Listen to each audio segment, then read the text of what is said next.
What's up, football world? I am Bucky Brooks, and this is the Bucky Brooks Show. But hey, this is not my show today.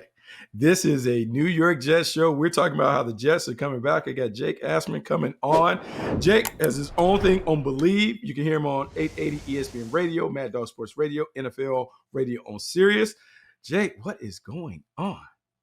What's up, Bucky? An honor to join you. And I was telling you off air, I've been listening to you for a long time. And as a Jet fan, I mean, the draft is typically all we have. So we start our draft season very early on in the fan base. So great to chop it up with you. And I'm actually in an optimistic mood. Maybe part of my Nick fandom is bleeding into the Jet fandom here. But I thought the Jets had a really good draft. So I'm excited to talk about it with you. Well, look, man, let's start right there.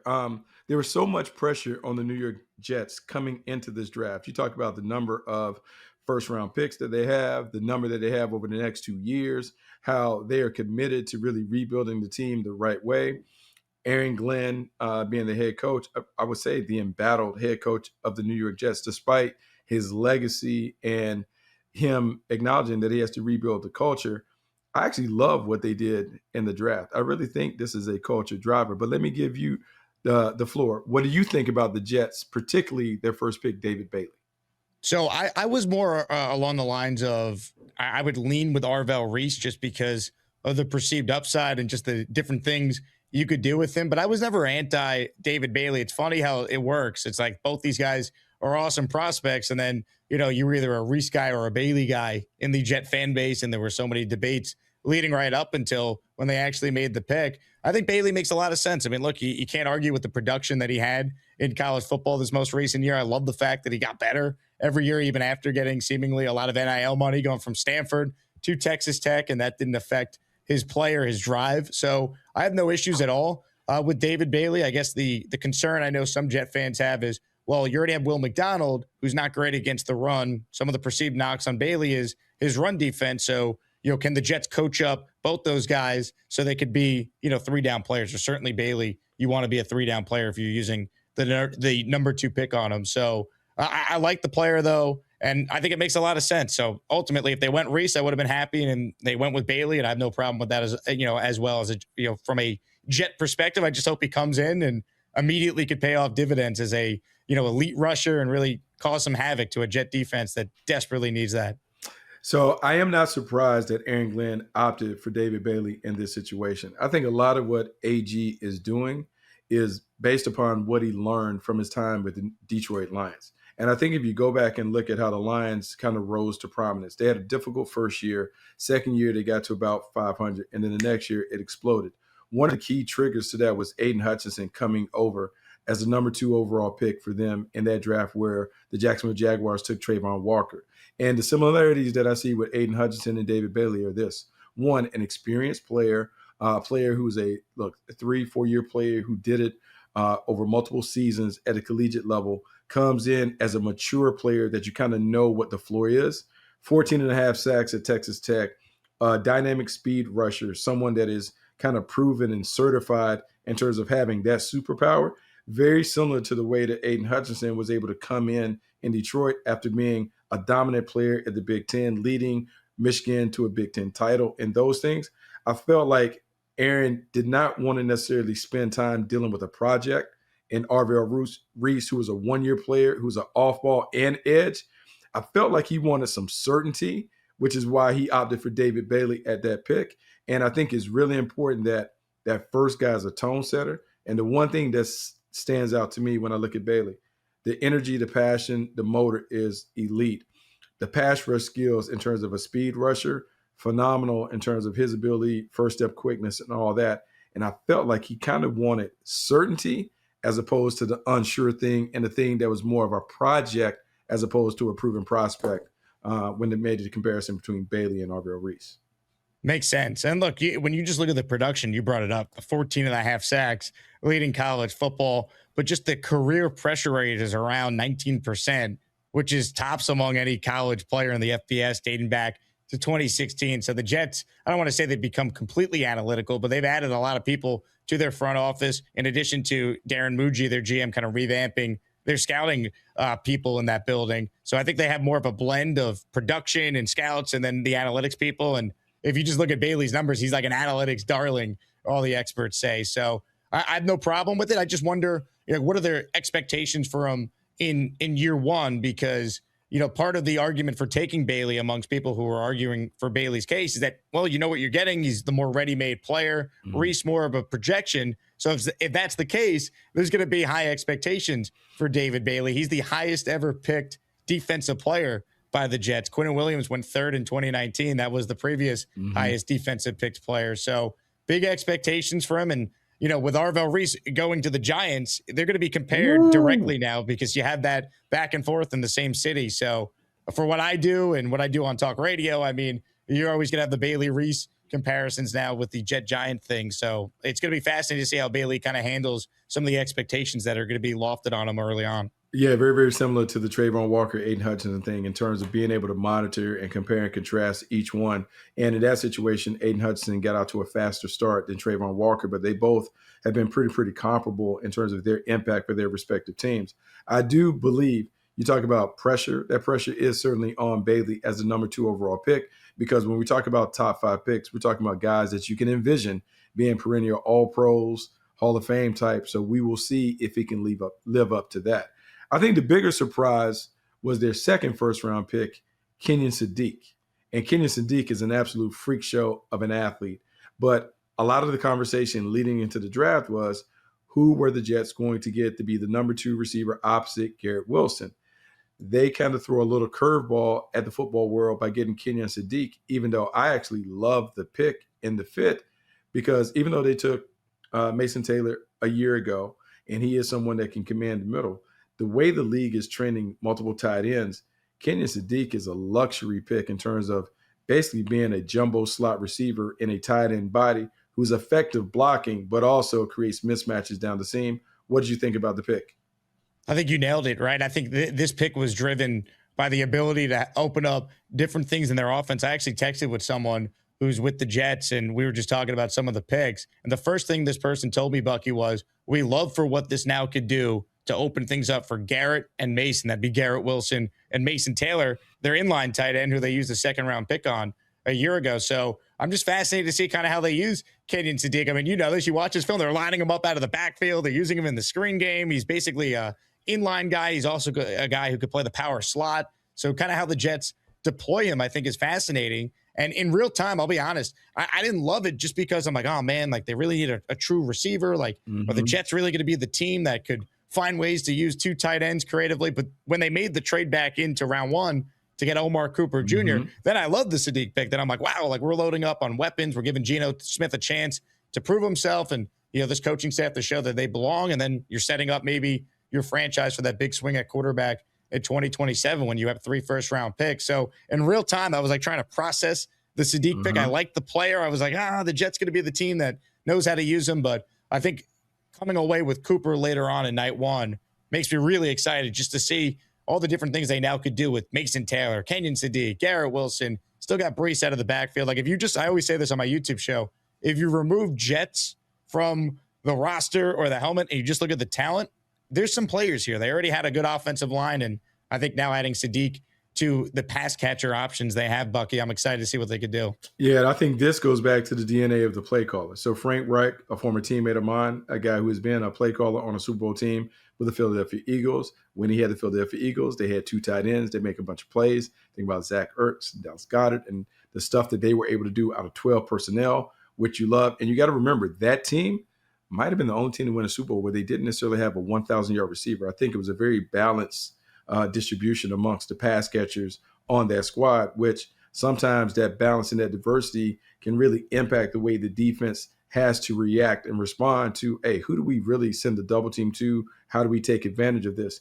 And I had a conversation a long time ago. Frank Reich talked about, and this is when his Indianapolis days, and he had a guy, Eric Ebron, who was a high-end player, and he talked about, look, sometimes when you have these mismatched players at tight end, he equated it to putting LeBron James in an ISO matchup where we go 3-by-1, but we put Kenyan Sadiq on the backside. You now have to determine how do you want to play him. And the way that you play him opens up the rest of the field for the rest of the guys. And so knowing that Frank has that in his background, I absolutely believe that Kenyan Sadiq is going to be a major player on this offense down the road, but it's only going to help Garrett Wilson and the running game get off. And then the final point about Omar Cooper. My concern about Omar Cooper leading into the draft, I didn't view Omar Cooper as a number one receiver. And so when people were talking about him being a first round pick, I'm like, that's cool, but he needs to go to a team where they already have an established guy on the other side, because then the expectations more align with how his game is, in my opinion. Well, now Omar Cooper playing opposite Garrett Wilson in a receiving core that has Kenyan Sadiq and Mason Taylor. I think he plays the role perfectly as a number two receiver that can slide in the slot and also do some things, because you got A.D. Mitchell, who is also capable of making plays. What do you think about Cooper? Yeah, that to me was my favorite just pick they made night one, just because there were a lot of mocks. I know Daniel Jeremiah, your colleague at NFL Network, he had Cooper going 16 to the Jets in his final mock. So there were a lot of Jet fans prepared when the Jets got on the clock and Mekhi Lemon was still there and Omar Cooper was still there for them just to take one of those receivers in that spot. The fact that they were able to come back into the first round, make the trade with the Niners, moving up from 33 to 30, get in front of the Bills, who reportedly were very interested in taking Cooper. The fact that they were able to basically get him, and I think you nailed it, he doesn't need to be the number one on this team. He could be the perfect complement number two option, and I think he's a great fit. People just refer to him as like a slot guy because that's what he did at Indiana most recently. But if you go back to his tape 2 years ago, he was playing on the outside and was productive. So I think he's a guy that you can move all over, much like Garrett Wilson could play inside and on the outside. So I just think what he adds is something they desperately needed. His ability to make guys miss is so much fun when you go back and watch, the yards after catch ability he presents. So I'm really excited to see how they use him, because I think that was the pick that really fired up the Jet fan base the most. Because again, it's like, all right, we have Sadiq, but we really need a receiver to have Sadiq and now Omar Cooper Jr. And you already added David Bailey at 2. I think every Jet fan felt great about what they did after night 1. Yeah, so you're talking about night 1. I'm going to go to night 2, and we're talking about D'Angelo Pons coming over. And I know initially the comparison lit up on the screen where they talked about D'Angelo Pons and comparing him to head coach Aaron Glenn and how excited Aaron Glenn got in the room. But I'm going to tell you, man, finding a nickel player like D'Angelo Pons in the second round was ideal, not only because of the value of the player, but because of the need and the fit in this defense and how they're going to evolve with Aaron Glenn as a play caller.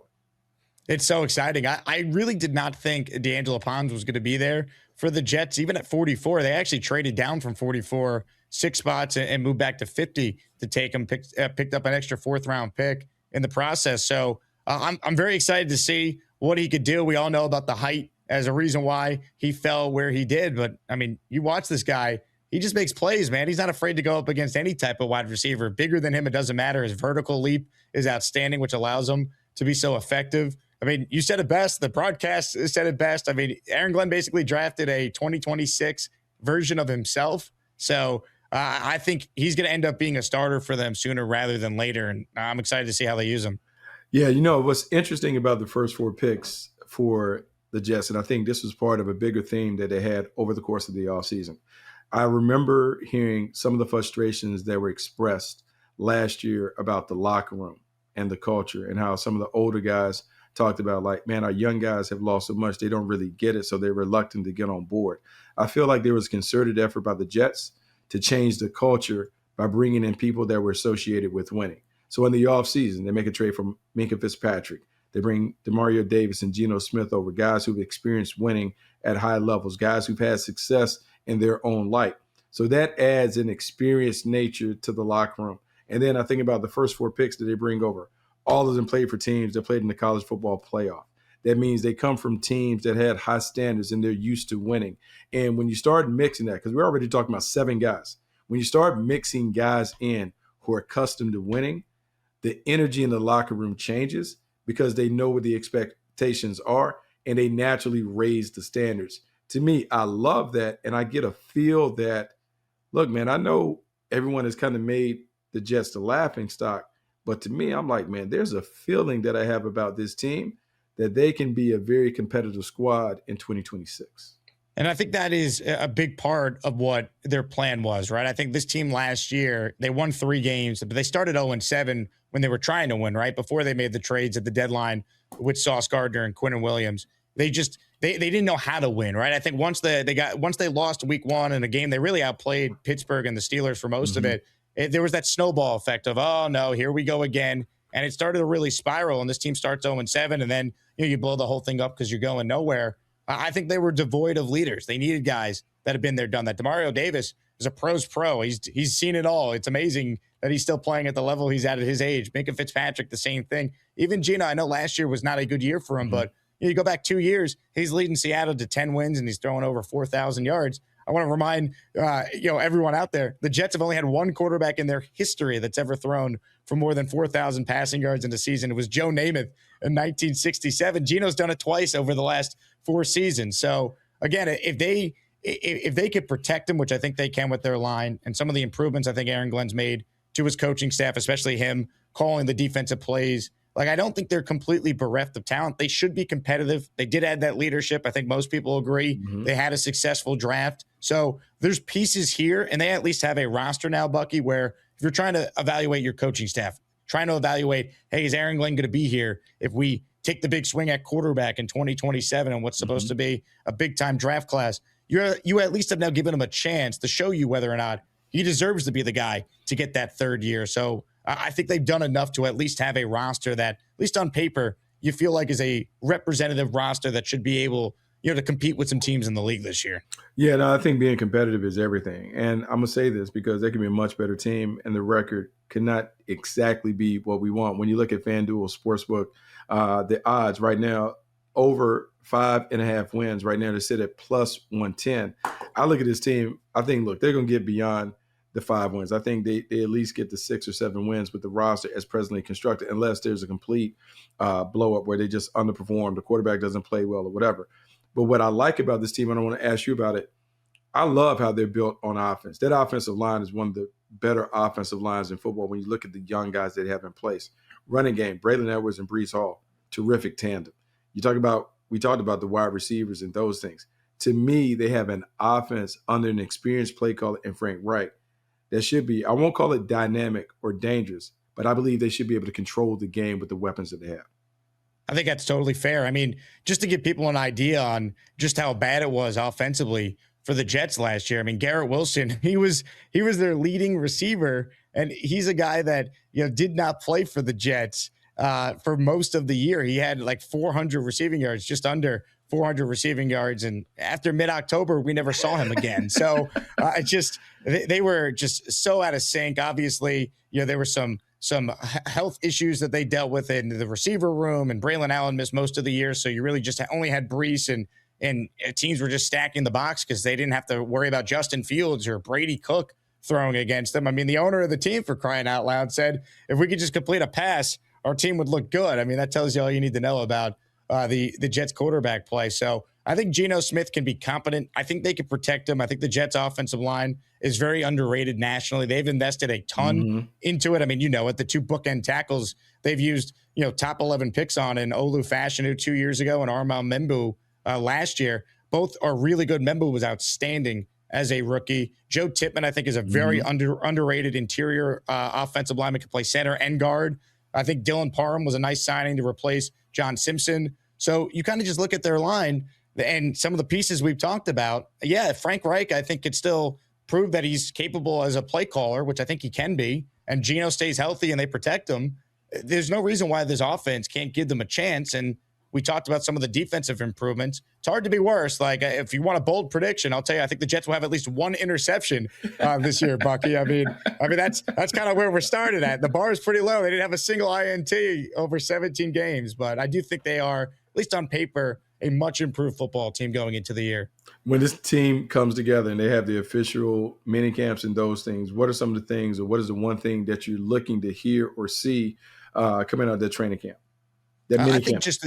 I think just kind of their plan for some of the pieces that we talked about that they added, especially a guy like Kenyan Sadiq. I mean, Aaron Glenn actually said at the owners' meetings when he was asked, hey, who's a player that's flying under the radar that you think could take a big jump? He referenced Mason Taylor, and obviously this is before they drafted Kenyan Sadiq. So I think there's some untapped potential there, just kind of getting a feel for how they want to use some of the younger players they've added to this team. And then, how quickly can Geno Smith and Frank Reich, can they get on the same page? Can they build an offense that could be a modern 2026 offense that does take advantage of some of these pieces we've talked about? I think those are some of the early storylines to watch, kind of how the Jets who have this infusion of young talent, how do they deploy said talent now going forward? Well, okay, I'm going to ask you this one thing because I think it's important, not even from a fantasy football standpoint, but everyone loves a breakout player. Who is the one guy that you like, hey, man, I just get a sense that this guy's going to break out in a major way this season? Who's that for the Jets?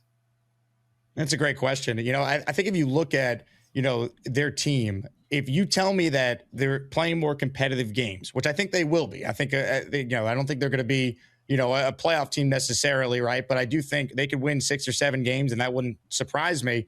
I think Will McDonald's a name to watch. I mean, he's a guy that's had 18 and a half sacks over the last 2 years. You added David Bailey to that defensive line, so I don't think you could double team Will as much as he was being double teamed. Plus, I think the Jets secondary and linebackers with Demario Davis and Minka being added to those units is a lot better. So Will McDonald would get pressure, but the ball would be out so quick, you wouldn't really see it on the stat sheet. He's a guy that they picked up the 5th-year option on him. He's had double-digit sacks in the season before. I just mentioned it, 18 and a half sacks over the last 2 years. I think if the game script allows for the Jets to get more opportunities to rush the passer, I think he's an underrated guy nationally. It wouldn't shock me if Will McDonald ends up leading the Jets in sacks, even though all the focus will be on the number 2 pick in the draft and David Bailey. Well, look, man, I'm excited to see what takes place with the New York Jets over the rest of the summer and into training camp. And the one thing I know, I always can pick up the phone and call Jake Asman to give me all the answers on the Jack. Make sure you guys tune in, Jake Asman Show on Bleav, all the things that he's doing around the metropolitan New York area to make sure they are up to date on the Jets. Until next time, man, make sure you come back. I got to have you come back on the Bucky Brooks Show. Anytime you need me, Bucky. You got it, my man. Thanks so much for having me. Keep crushing it on your end, man. Always love listening to you. Hey, thanks so much, guys. That was the Bucky Brooks Show. My man Jake and I will be back at another time. But tune in, rate, review, subscribe to all the podcasts that Bleav Network has. Until next time, I'm Bucky Brooks, and I'm out.